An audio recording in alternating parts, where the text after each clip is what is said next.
Guys, I am here to get Once Upon a Time in America, which is directed by Sergio Leone, released in the year 1984. And this is one of those films, instantly fell in love with this one from start to finish. I first saw it when I was about 17, and this just, I don't know, it just felt extremely entertaining, extremely powerful.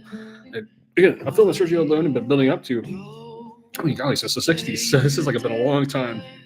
The original moment is a filmography, which is an ultimate transition. I was a Western director his whole life, and now here he is a gangster director, right in the mid 80s, which feels offbeat, and it is kind of offbeat in ways that, like The Irishman by Martin Scorsese, it's kind of offbeat at looking at just it's like intensely melancholic in depths of mortality and regret, you could say.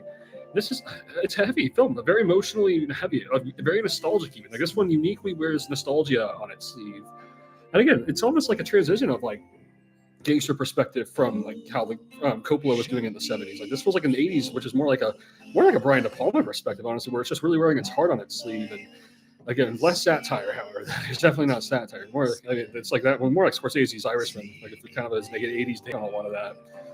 But this is a very slow-paced film, so like it can be challenging maybe how much this film draws everything out. But that's Leone's nature, man. He's known for just drawing out notoriously.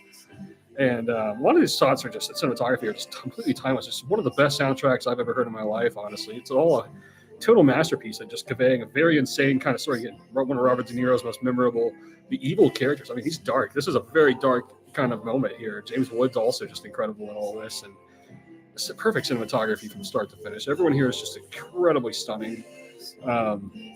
Again, I love how much it conveys like childhood. Like I mean, like about an hour and a half to 2 hours is like childhood. Almost half of it is. So it's like, getting to the adult stuff is just really amazing too. It's just everything feels completely different as adults from childhood.